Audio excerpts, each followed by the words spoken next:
21শে জুলাইয়ের স্মৃতিচারণ।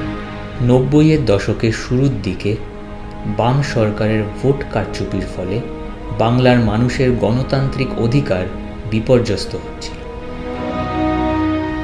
21শে জুলাই 1993 মমতা বন্দ্যোপাধ্যায়ের নেতৃত্বে ভোটার কার্ডকেই ভোট দেওয়ার একমাত্র বৈধ পরিচয়পত্র করার দাবিতে মহাকারণ চলো অভিযান হচ্ছিল।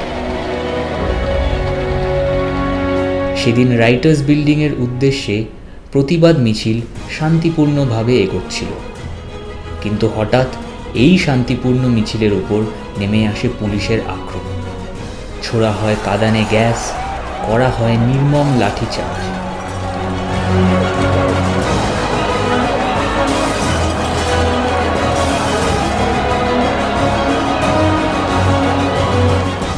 এই বর্বর অগণতান্ত্রিক আক্রমণে শতাধিক মানুষ গুরুতর আহত হন।